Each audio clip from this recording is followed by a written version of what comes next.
Assalamualaikum warahmatullahi wabarakatuh. Ketemu lagi dengan saya Dian Perdana Fitri Mandasari yang pada kesempatan kali ini akan membawakan kuliah mengenai asuhan keperawatan pada pasien CA kolorektal. Sebelum mengikuti perkuliahan kali ini, maka ada beberapa hal yang adik-adik perlu perhatikan. Ya, simak kuliah daring via channel ini hingga selesai. Siapkan alat tulis untuk mencatat hal-hal yang dirasa penting. Dan di akhir sesi akan ada evaluasi dengan cara diskusi online melalui e-learning kita. Kalian bisa menggunakan Moodle. Baik, langsung saya lanjutkan ke materi. Selamat menyaksikan.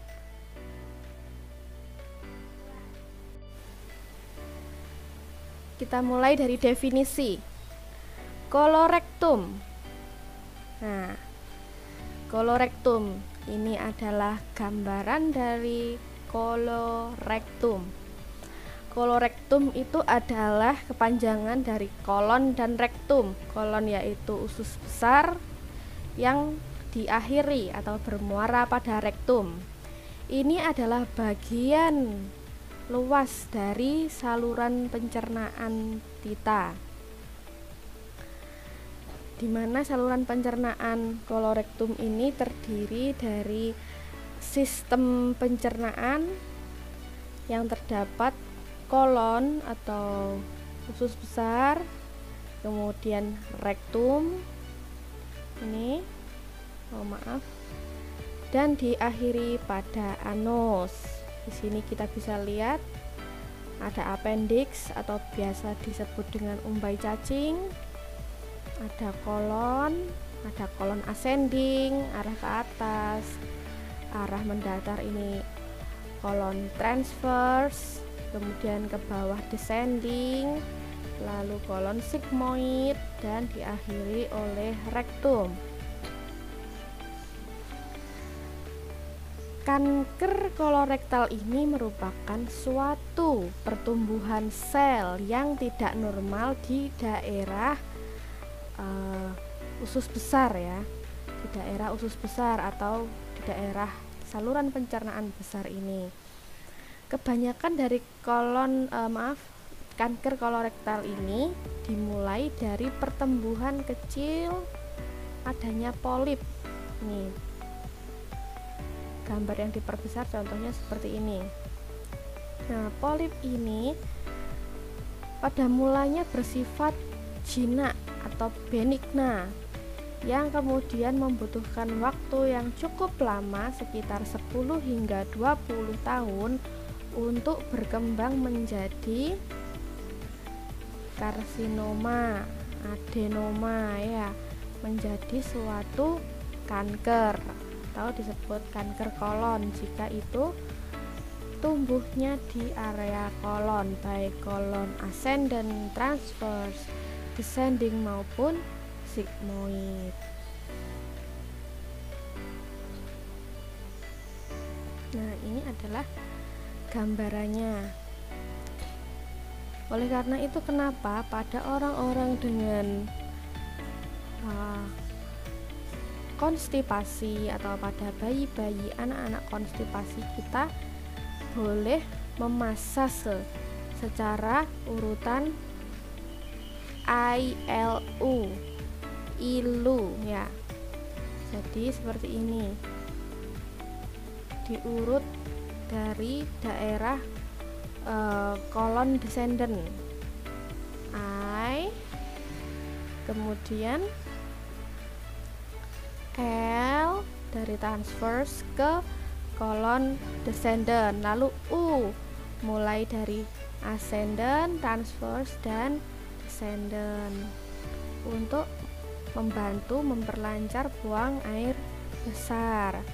Kemudian perjalanan dari kanker kolorektal tadi dimulai dari tumbuhnya polip atau tonjolan kecil di daerah kolon yang lambat laun perlu waktu bertahun-tahun bahkan puluhan tahun untuk menjadi sebuah kanker kolon.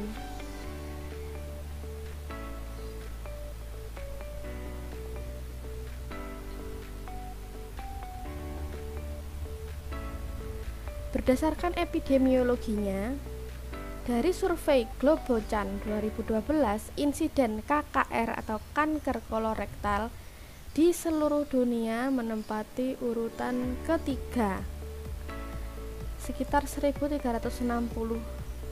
dari 100.000 penduduk, atau persentasenya sebanyak 9,7% keseluruhan laki-laki dan perempuan, dan menduduki peringkat keempat sebagai penyebab kematian, sekitar 694 dari 100.000 penduduk atau 8,5%. Ini tingkat kematiannya. Risiko untuk mendapatkan kanker kolorektal adalah 1 dari 20 orang, jadi cukup besar ya, persentasenya 5%, 1 dari 20 orang.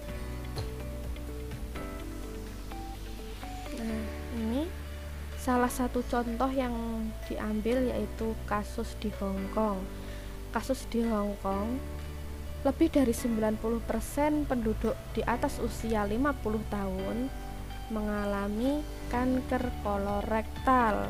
Nah, lalu pertanyaan kita, kenapa penduduk di atas 50 tahun lebih mudah terjangkit kanker kolorektal? Nah, yang pertama kita harus mengetahui penyebabnya terlebih dahulu. Kanker kolorektal yang pertama dikarenakan oleh adanya riwayat keturunan atau dari genetik. Riwayat KKR atau kanker kolorektal atau polip adenoma individual dan keluarga. Kemudian penyakit kronis inflamatori pada usus. Nah, ini untuk nomor 1, riwayat keluarga ini adalah suatu penyebab yang tidak bisa dimodifikasi atau tidak bisa diusahakan untuk meminimalisir. Karena apa? Karena sudah menjadi suatu genetik. Sedangkan berikutnya, penyakit kronis inflamatori pada usus. Inaktivitas atau kurangnya aktivitas atau ketiadaan aktivitas fisik, obesitas, mengonsumsi tinggi daging merah, rokok, mengonsumsi alkohol moderat hingga sering, jadi kadang-kadang bahkan sampai sering. Kemudian adanya diet tinggi lemak, konsumsi makanan olahan, kurangnya konsumsi buah dan sayur. Ini adalah faktor yang paling banyak menyebabkan orang-orang mengalami kanker kolorektal, yaitu kurangnya konsumsi buah dan sayur. Karena apa? Buah dan sayur adalah sumber serat yang melancarkan buang air besar kita. Nomor 2 dan nomor terakhir ini adalah salah satu faktor yang bisa dimodifikasi atau bisa kita usahakan untuk meminimalisir terjadinya suatu kanker kolorektal. Ini ya, jadi ini adalah dari genetik, gambaran ini adalah genetik. Ini adalah riwayat merokok, jadi merokok itu salah satunya menjadi faktor risiko yang memperberat terjadinya suatu kanker. Inaktivitas ya, malas beraktivitas, apalagi sekarang eranya era digital, era teknologi informasi, sehingga memudahkan kita untuk bersosialisasi dengan orang-orang melalui teknologi. Tidak perlu bertemu secara langsung, kita pergi, kita berjalan untuk bertemu teman-teman kita. Kita cukup melakukan komunikasi di sosial media, kita sudah bisa menjalin komunikasi. Ini salah satu faktor risiko juga. Kemudian nah ini banyak makanan-makanan protein tinggi, berlemak, kurang serat. Kemudian riwayat minum alkohol. Riwayat minum alkohol ini pada umumnya adalah satu dari banyak penyebab berbagai macam jenis kanker.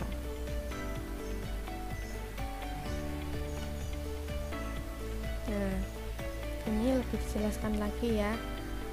Faktor resiko ini pria dengan usia di atas 50 tahun ini lebih beresiko. Kemudian ada penyakit-penyakit pencernaan yang bersifat keturunan. Berikutnya yaitu riwayat terjadinya peradangan pada sistem pencernaan, contohnya ulcerative colitis.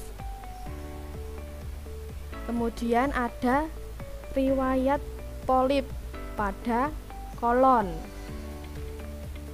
Kemudian riwayat keluarga yang terjangkit kanker kolorektal ya.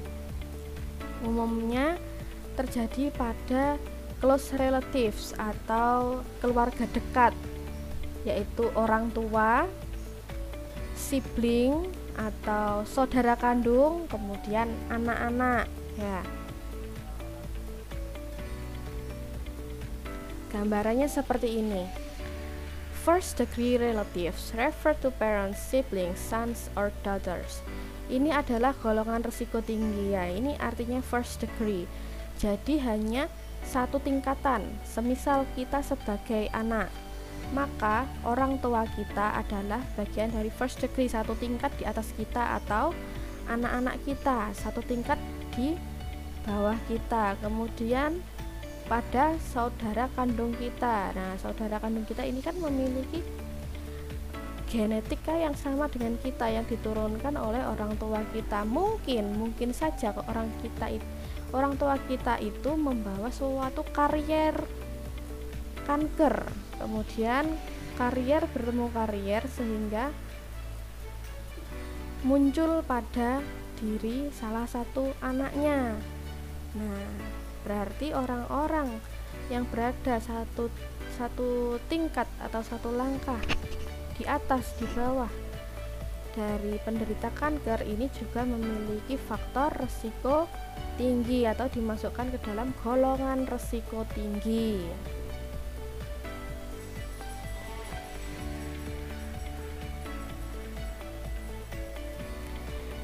Jika Anda memiliki beberapa hal dari faktor-faktor yang disebutkan sebelumnya, bukan berarti Anda pasti memiliki kanker kolorektal, bukan. Faktor-faktor yang disebutkan di depan hanyalah suatu prediksi atau faktor risiko. Jadi kita memiliki risiko, bukan berarti kita nanti pasti terjangkit oleh kanker kolorektal ya. Jadi kita tuh memiliki faktor risiko yang pengembangannya lebih tinggi daripada orang-orang lain yang tidak memiliki faktor-faktor risiko seperti yang disebutkan sebelumnya.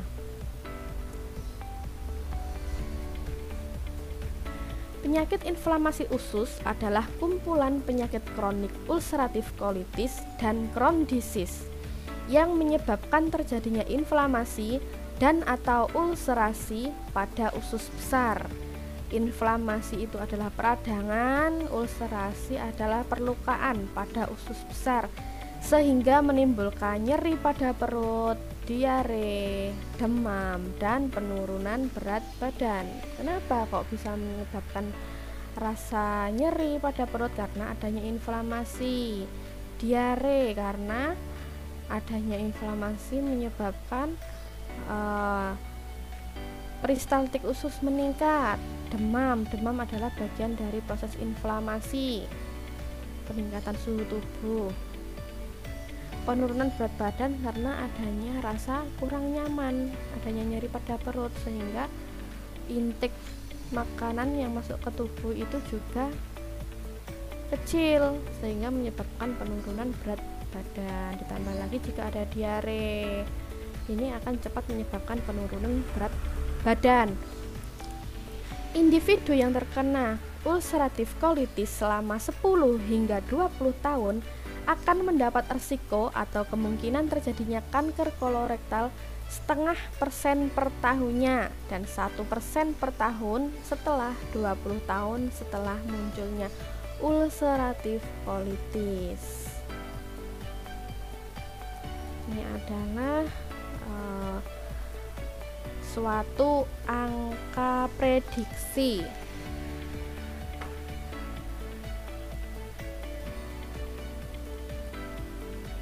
Berikut adalah patofisiologinya. Patofisiologinya dimulai dari etiologi. Jika adik-adik semua ingin membuat web of causes, maka dimulai dari patofisiologinya terlebih dahulu, kemudian perjalanan penyakitnya. Etiologinya tadi sudah disebutkan, yaitu kurangnya aktivitas fisik atau olahraga teratur dan terukur, diet tinggi lemak, protein hewan dan daging, kurangnya buah dan sayur karena mengandung serat dan adanya riwayat polip. Nah, kurangnya aktivitas fisik menyebabkan motilitas usus menurun atau peristaltik usus menurun, sehingga feses tertahan karena tidak ada gaya peristaltiknya, tidak ada gaya dorongnya. Feses tertahan di dalam usus besar, sehingga mendorong toksin atau racun dalam kotoran kita untuk mencetuskan CA. Karena apa? Kalau feses tertahan di dalam perut, tidak bisa dikeluarkan secara teratur, otomatis racun-racun yang harus dikeluarkan dari tubuh ini terserap kembali oleh jonjot-jonjot usus besar, diserap, sehingga yang diserap tidak hanya air dalam usus besar, tetapi racunnya pun kembali ikut terserap. Nah, racun-racun ini yang nantinya menyebabkan keluarnya kanker. Dia tinggi lemak, protein hewan dan daging.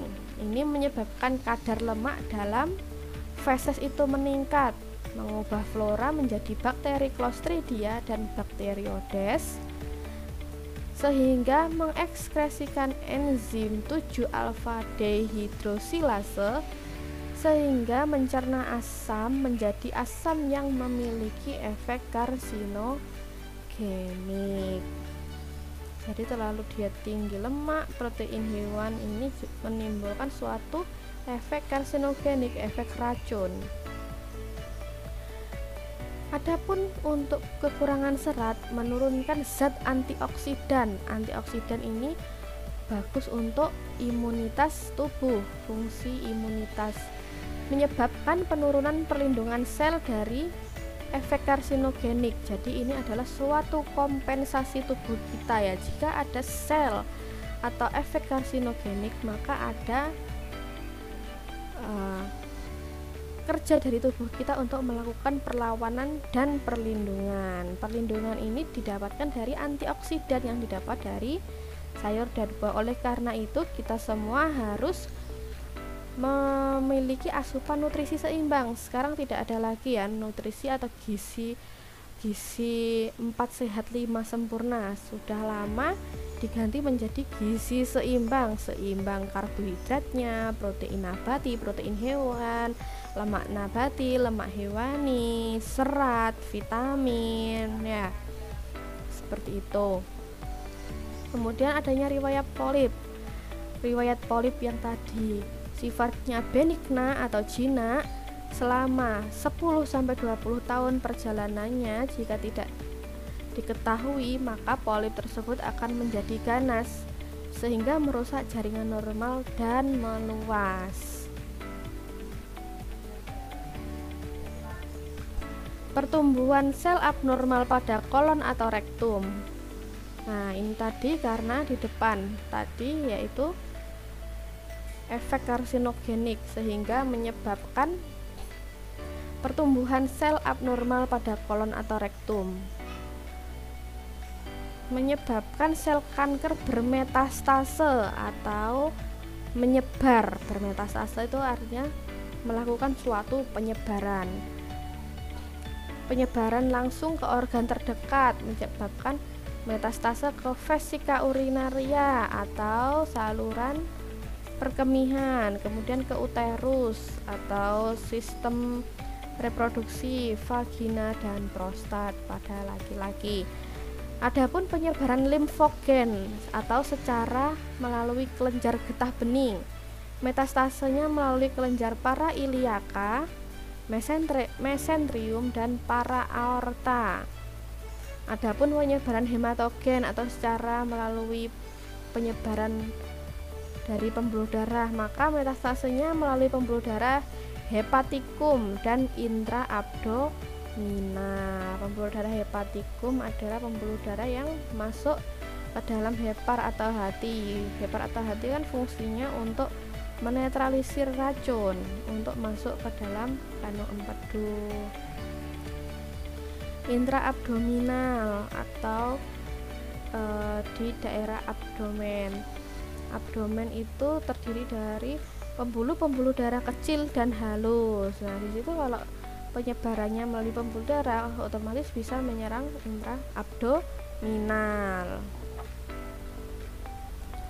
Kalau sudah seperti itu, maka tanda dan gejala apa yang nanti akan muncul pada orang-orang dengan kanker kolorektal? Yang pertama yaitu kita lihat manifestasi klinisnya.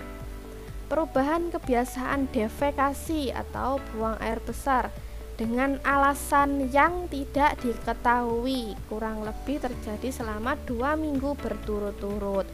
Kalau kita biasanya diare atau konstipasi, kenapa diare? Oh, kemarin setelah makan ini, makan itu, jelas alasannya. Sedangkan kalau konstipasi karena apa? Selama 1 minggu ini saya tidak makan sayur. Oh, oke, berarti itu memang ada hal-hal atau alasan yang bisa diketahui. Sedangkan ini tidak diketahui, tiba-tiba terjadi perubahan pola defekasi. Kemudian perdarahan dalam jumlah banyak melalui saluran pencernaan, terjadinya nyeri abdomen, rasa kram, perut merasa penuh atau begah, kemudian flatus ya. Flatus ini adalah bahasa kesehatannya itu flatus. Kemudian terjadi anemi karena adanya perdarahan yang banyak, anoreksi atau penurunan nafsu makan, tidak nafsu makan karena daerah perut yang dirasa kurang nyaman, penurunan berat badan dan kelemahan tidak jelas penyebabnya, adanya massa ketika diraba di bagian abdomen, kemudian adanya keluhan demam, hipertermi atau astenia, kemudian timbul gejala toksik. Astenia itu apa? Ya, astenia itu apa? Ada yang tahu? Astenia itu sama dengan kelemahan. Jadi badan itu terasa lemas. Itu yang disebut dengan astenia. Astenia ini merupakan suatu gejala penyakit yang lebih berat ya. Tuh.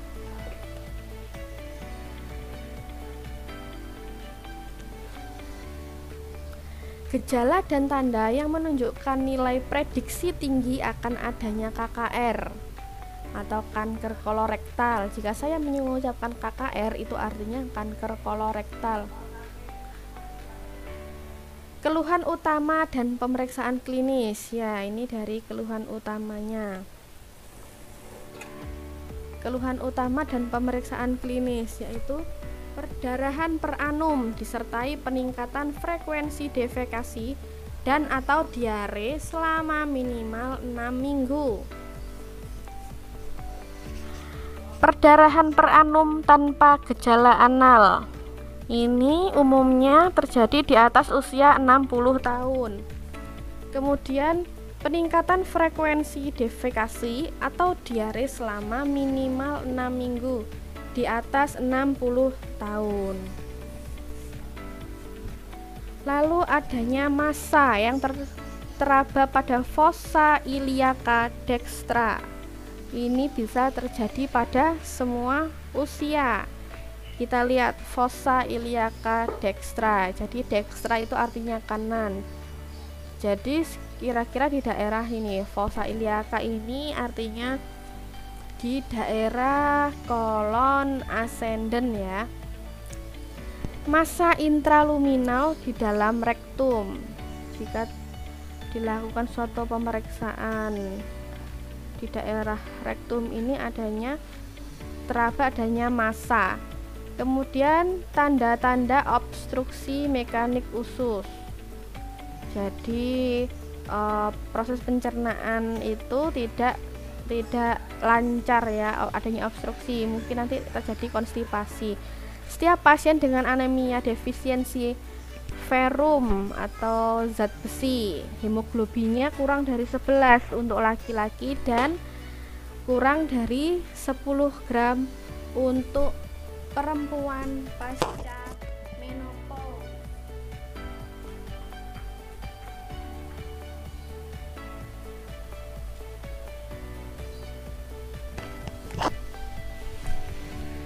Ya, baik ya. Bisa kita lanjutkan lagi. Nah, kita masuk ke dalam pemeriksaan penunjang atau endoskopi. Endoskopi merupakan prosedur diagnostik utama dan dapat dilakukan dengan sigmoidoskopi. Sebanyak 35% atau lebih tumor terletak di daerah rektosigmoid. Artinya rektosigmoid itu di daerah gabungan antara rektum dan sigmoid. Atau dengan kolonoskopi total. Ini adalah salah satu pemeriksaan penunjang yang harus kita ketahui. Nah, ini adalah gambaran dari endoskopi.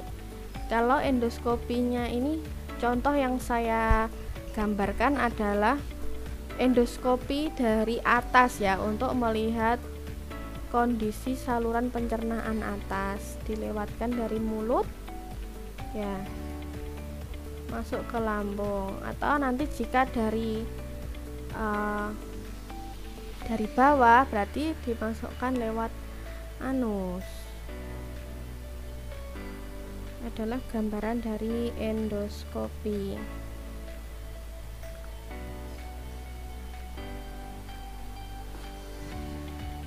Pemeriksaan penunjang berikutnya yaitu dengan menggunakan enema barium dengan kontras ganda. Pemeriksaan enema barium yang dipilih adalah dengan kontras ganda. Apa yang dimaksud kontras ganda? Yaitu campuran antara barium sulfat dengan karbon dioksida atau udara. Gambarannya seperti ini. Gambarannya seperti ini ya. Jadi ada alat yaitu endoskopi yang dimasukkan lewat anus. Kemudian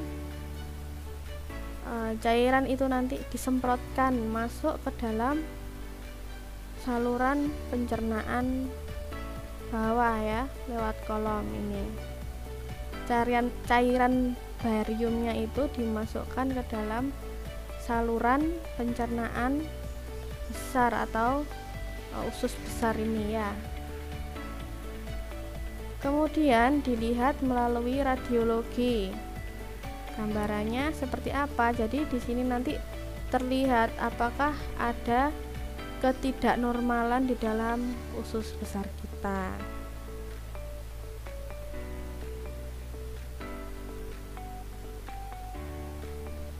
Nah, gambarannya seperti ini. Jika di dalam ada terjadi massa, maka ada gambaran-gambaran yang tidak normal. Ya, ini putih seperti ini berarti ada massa di dalam usus besar kita. Kalau usus besar itu kan sebuah rongga itu isinya udara. Kalau udara dilihat dari radiologi, maka gambarannya adalah hitam. Seperti ini ya, hitam jernih. Tetapi kalau ada massa, ada padatan, maka gambarannya adalah putih.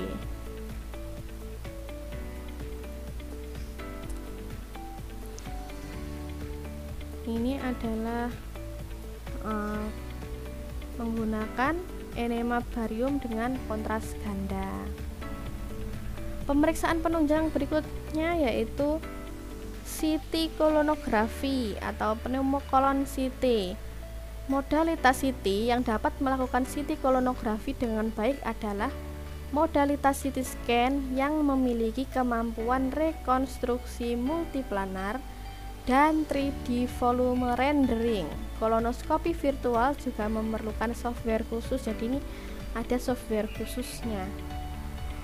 Nah, gambarannya seperti ini. Seseorang diminta untuk berbaring miring untuk memasukkan kolonografinya seperti ini ya. Jadi di ujungnya ini ada sebuah kamera untuk melihat kondisi usus besar ini yang nantinya masuk ke dalam monitor seperti komputer ini ya.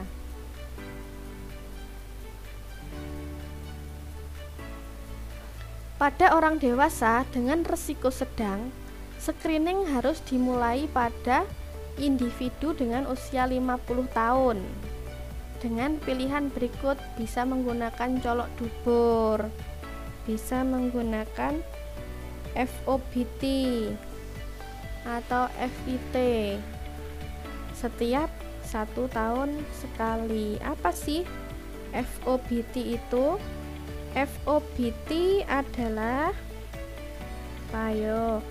FOBT adalah fecal occult blood test. Jadi FOBT ini dilakukan dengan cara seseorang diminta untuk BAB, kemudian BAB-nya diambil sampelnya sedikit yang dimasukkan ke dalam sebuah tabung kecil, di mana BAB-nya itu nanti kotoran seseorang itu nanti dianalisis di laboratorium untuk melihat adakah kandungan darah di dalam kotoran kita. Itu kalau ada kandungan darah, nah itu harus ditelusuri ini darahnya karena apa, apakah ada keganasan atau hanya gesekan dari dinding-dinding mukus saluran pencernaan atau usus besar atau kolon. Kemudian dengan sigmoidoskopi fleksibel setiap 5 tahun. Sigmoidoskopi ini hampir sama dengan kolonoskopi, kemudian kolonoskopi lalu kolonografi ya, mirip-mirip seperti itu, dimasukkan melalui anus. Panjangnya sekitar 60 cm. 60 cm ya. Jadi dimasukkan dari daerah bawah kolon, yaitu dari anus. Nah, kegiatan-kegiatan memasukkan sebuah alat ke dalam tubuh. Contohnya ini adalah untuk melihat kondisi kolon kita itu memerlukan suatu preparedness atau suatu persiapan. Pada umumnya persiapannya yaitu kita diminta untuk puasa. Tujuannya apa? Untuk membersihkan atau mengosongkan saluran pencernaan kita terlebih dahulu agar tidak terlalu banyak residu atau zat-zat sisa di dalam saluran pencernaan, agar hasil pemeriksaan itu lebih jelas terlihat. Nah, untuk sigmoidoskopi sendiri ini ya bisa dilakukan juga untuk pengambilan sampel jaringan yang gunanya untuk dilakukan pemeriksaan lanjut di laboratorium. Dan juga sigmoidoskopi ini bisa dilakukan untuk menghilangkan polip. Nah, karena bisa dilakukan untuk penghilangan polip, otomatis polip ini dilakukan suatu pembersihan. Jadi efek sampingnya bisa terjadi perdarahan karena akibat penghilangan polip ini. Tetapi pada kasus-kasus umum, penghilangan polip yang menyebabkan efek samping pendarahan ini jarang terjadi. Berikutnya yaitu kolonoskopi. Kolonoskopi setiap 10 tahun. Kolonoskopi ini panjangnya sekitar 1,6 meter, jadi lebih panjang ya daripada sigmoidoskopi tadi. Sigmoidoskopi panjangnya hanya 60, kalau kolonoskopi sekitar 1,6 meter, sehingga bisa menjangkau hingga ke kolon ascendent. Kolon ascendent itu tempatnya di kuadran sebelah kanan dari abdomen kita. Untuk kolonoskopi ini prosedurnya membutuhkan waktu sekitar 15 sampai 1 jam. Ya, caranya mirip dengan sigmoidoskopi dengan melakukan persiapan, yaitu pengurangan zat sisa atau residu ya. Bisa dilakukan obat pencahar sehingga kita bisa cepat BAB, atau dilakukan puasa. Nah, pada umumnya pemasangan kolonoskopi, sigmoidoskopi itu kita memerlukan tambahan regimen, yaitu obat-obat yang bersifat sedatif, kemudian obat-obat anti nyeri ya, karena dimasukkan alat seperti ini juga seperti gambar ini ya. Nah, dimasukkannya sebuah alat ini rasanya juga tidak nyaman. Sama seperti sigmoidoskopi tadi, kolonoskopi juga bisa dilakukan untuk pengambilan sampel jaringan di dalam kolon. Tuh.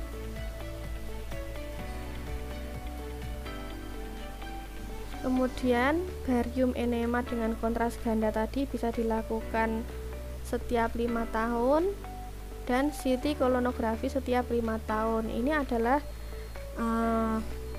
rentang yang bisa dilakukan untuk melakukan screening bagi orang-orang di atas usia 50 tahun. Jika kalian memiliki orang tua atau kakek nenek yang usianya di atas 50 tahun, bisa melakukan screening.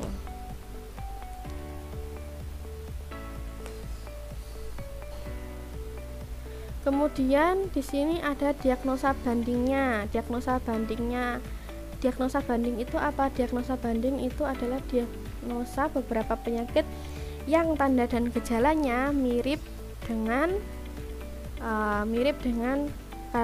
kanker kolorektal.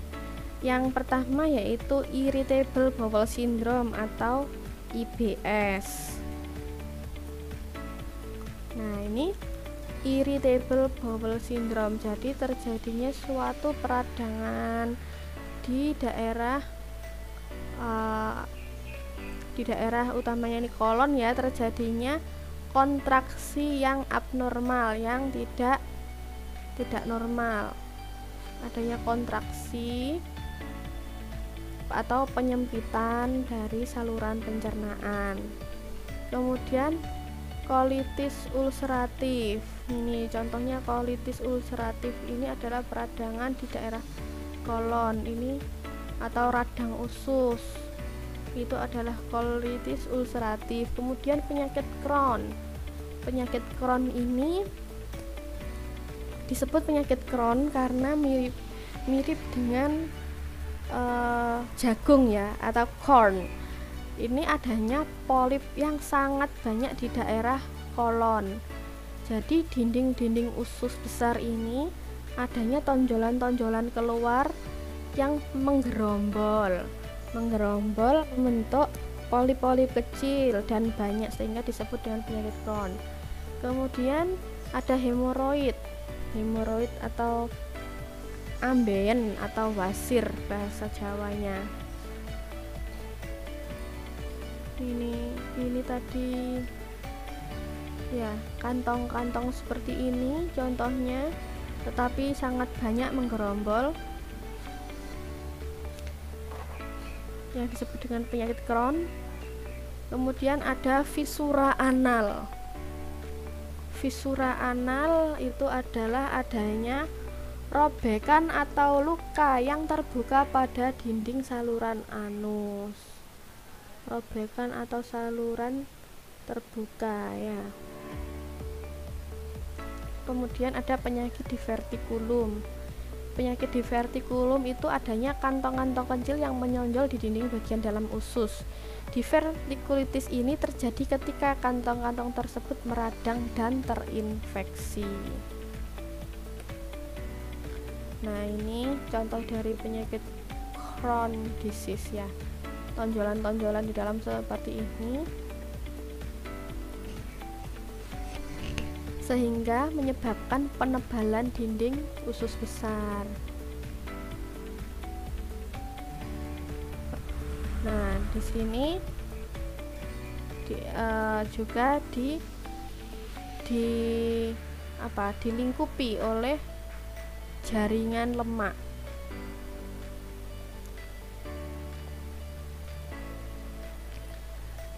Prognosis atau tingkat kesembuhannya seperti apa? Dari 20.898 pasien yang dilibatkan dalam 18 uji klinik, besar memperlihatkan bahwa 80% kekambuhan terjadi dalam 3 tahun pertama. Setelah reseksi tumor atau pengangkatan tumor primer, nah ini, setelah pengangkatan tumor primer itu bisa terjadi kekambuhan dalam waktu 3 tahun. Kemudian kekambuhan 5 tahun pertama itu sebesar 95%. Jadi seseorang ya terkena kanker kolorektal ini, setelah diangkat tumornya atau kankernya, masih bisa terjadi kekambuhan. Nah, kemudian bagaimanakah penata laksanaannya? Penata laksanaannya yaitu bersifat multidisiplin ya, jadi membutuhkan banyak profesi untuk menyelesaikan masalah tersebut, mulai dari medis, non medis, kemudian dari keluarga, tokoh masyarakat yang dianut dari pasien tersebut mungkin. Pilihan dan rekomendasi terapi tergantung pada beberapa faktor ya, termasuk faktor dari tingkat derajat keparahan dari kanker kolorektal itu sendiri. Terapi bedah merupakan modalitas utama untuk kanker stadium dini dengan tujuan kuratif ya.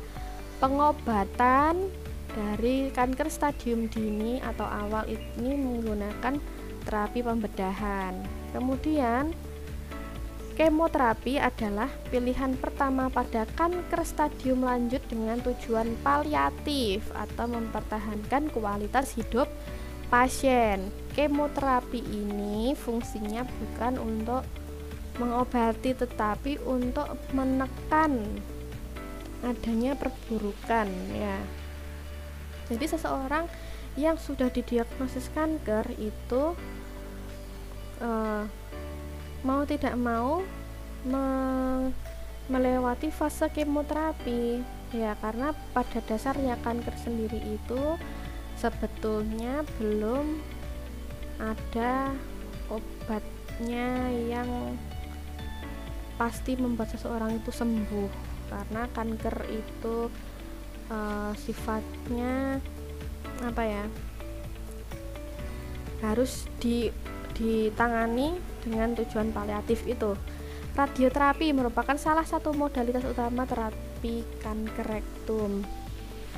Kemudian ada terapi biologis atau target terapi dengan antibodi monoklonal yang telah berkembang pesat dan dapat diberikan dalam berbagai situasi klinis, baik sebagai obat tunggal maupun kombinasi dengan modalitas terapi lain. Jadi terapi biologis atau menggunakan obat ini dengan antibodi monoklonal bisa didukung dengan modalitas yang lain, mungkin bisa terapi bedah, kemoterapi, radioterapi, atau mungkin terapi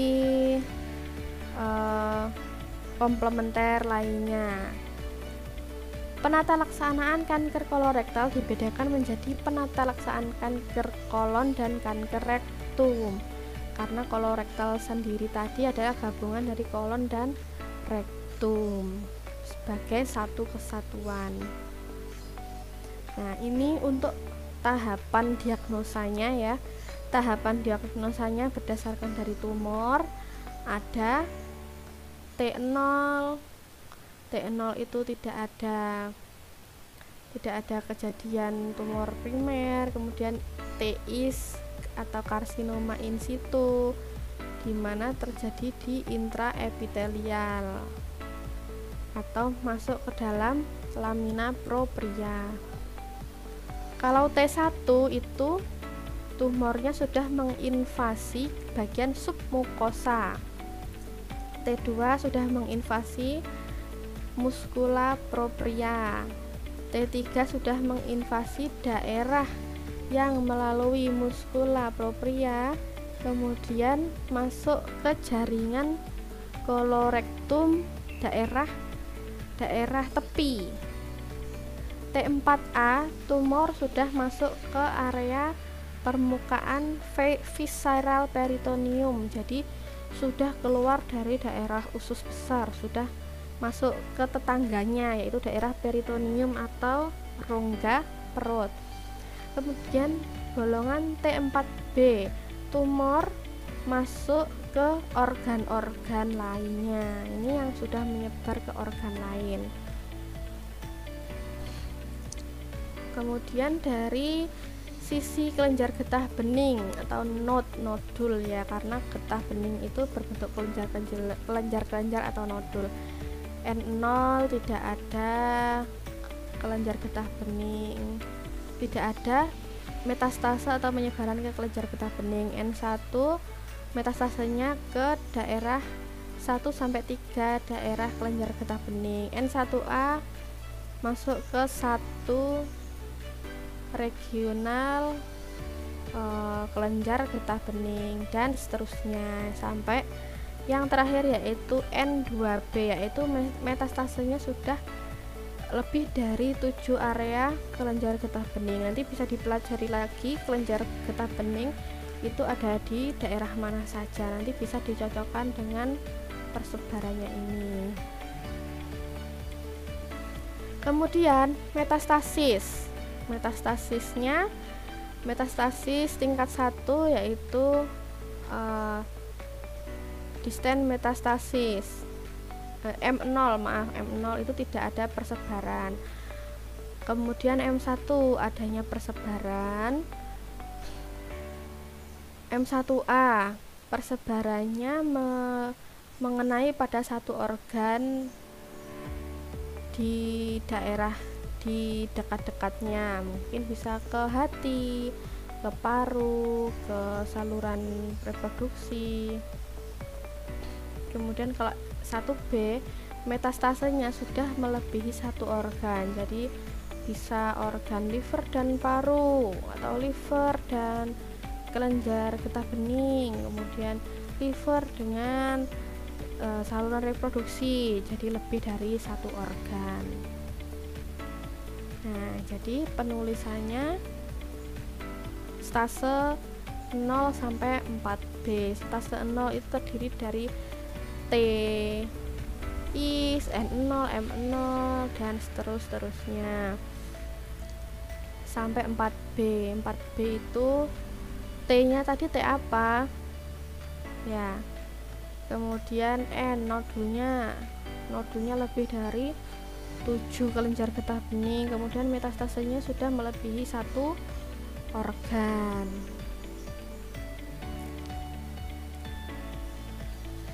Berikutnya kita masuk ke asuhan keperawatan. Asuhan keperawatan seperti biasa kita melakukan pengkajian dengan menanyakan keluhan utama berdasarkan keluhan yang dijelaskan di dalam manifestasi klinis tadi. Kemudian riwayat penyakit sekarang, riwayat penyakit dahulu, riwayat penyakit keluarga karena adanya faktor genetik juga ya, jadi harus kita trace atau kita telusuri. Kemudian masalah-masalah per sistemnya mulai dari B1 apa? Breathing, blood, brain, kemudian bladder B4, B5-nya bowel ini harus kita explore lebih banyak karena yang menjadi permasalahan di sini adalah di bagian sistem pencernaan atau bowelnya. Berikutnya adalah B6 atau bone, apakah ada kelemahan,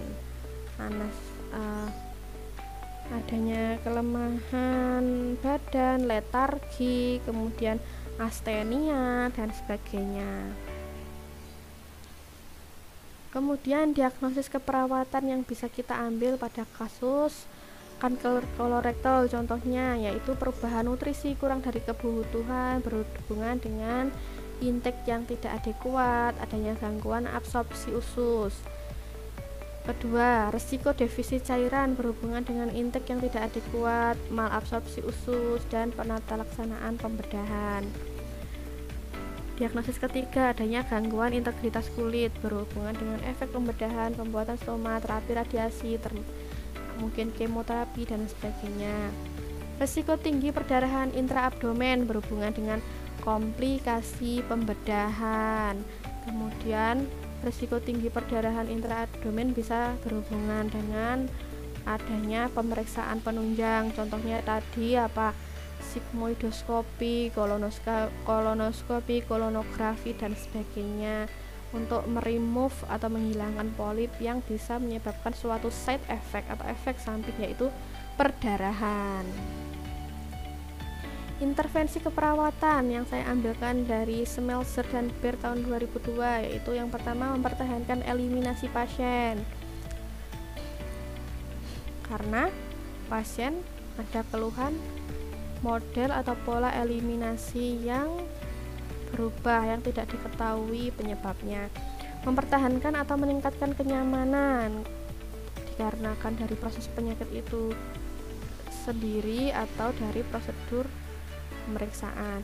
Meningkatkan toleransi aktivitas, membantu pemberian nutrisi optimal, mempertahankan keseimbangan cairan dan elektrolit, kemudian melakukan perawatan kulit, luka, dan kolostomi. Dan satu lagi, jangan lupa kita memberikan edukasi atau pendidikan kesehatan kepada pasien dengan CA atau kanker kolorektal. Kenapa kok harus dilakukan informasi?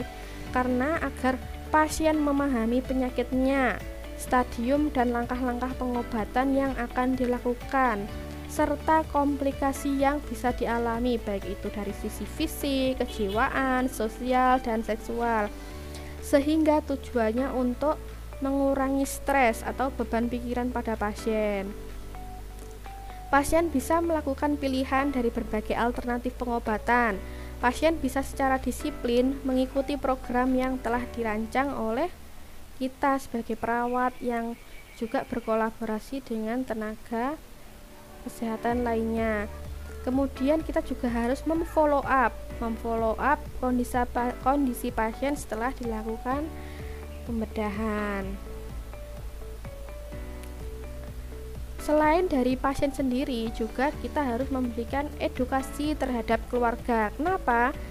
Karena keluarga itu harus mendapatkan pemahaman tentang penyakit kanker kolorektal dan langkah-langkah pengobatannya, sehingga diharapkan keluarga bisa membantu meringankan beban pikiran pasien, menghibur ya, karena memang orang-orang dengan penyakit kronis, penyakit yang bersifat membutuhkan perhatian jangka panjang ini memang sulit ya, dari sisi psikologis juga sulit. Jadi keluarga harus memahami dan berusaha menghibur ya. Bisa membantu pasien dalam melakukan pilihan alternatif pengobatan, bisa membantu pasien dalam berdisiplin mengikuti program pengobatan ya. Jadi tidak hanya pasien yang harus disiplin, tetapi juga keluarga yang juga harus disiplin. Jangan sampai saya capek ngurusi keluarga dengan penyakit seperti ini, biarin sajalah. Tidak boleh seperti itu, karena tujuan seseorang melakukan perawatan pada pasien dengan kanker itu adalah untuk dalam rangka peningkatan kualitas hidup pasien itu sendiri. Jadi semua orang harus memiliki andil. bisa membantu pasien dalam berdisiplin, mengikuti program pengobatan, dan memahami kemungkinan adanya resiko terjadinya kanker kolorektal atau kanker yang lain pada keluarga ya. Kemudian apa tujuannya? Yaitu siap menjalani surveillance jika ada indikasi sehingga keluarga juga dapat meningkatkan pola hidup yang lebih baik untuk menghindari terjadinya kanker kolorektal ya. Jadi kita bisa merekomendasikan sebagai perawat yang memiliki banyak tugas utama baik sebagai advokat, kolaborator, edukator ya. Gitu. Jadi kita harus memberikan informasi, memberikan edukasi kepada pasien. Kemudian jika kita sudah masuk ke tahapan perawat spesialis mungkin kita belum menyandang suatu gelar spesialis, tetapi kita dikhususkan untuk menangani pasien-pasien dengan kanker mungkin ya.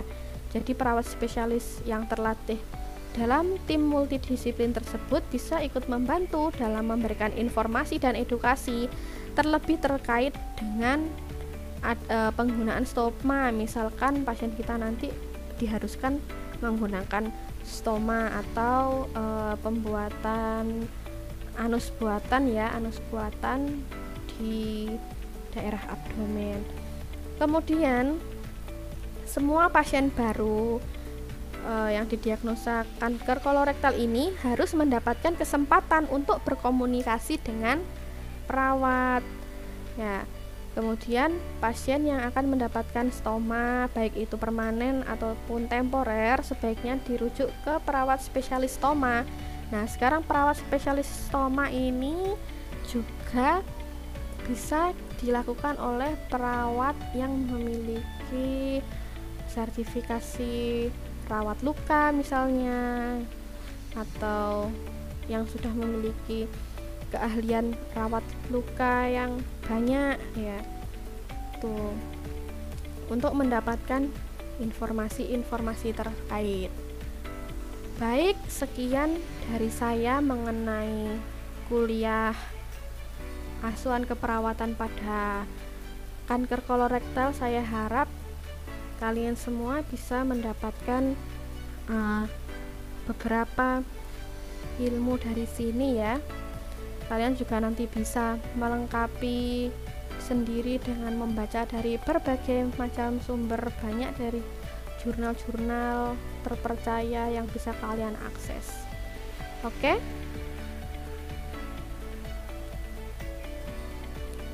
Ya, setelah ini kita lanjutkan dengan diskusi tanya jawab, di mana saya akan memberikan pertanyaan pada adik-adik semua untuk sebagai bahan evaluasi saya bahwasanya adik-adik sudah betul-betul memperhatikan perkuliahan ini dengan baik. Untuk apa tujuannya juga untuk masuk ke dalam nilai tugas ya. Terima kasih atas perhatiannya. Wassalamualaikum warahmatullahi wabarakatuh.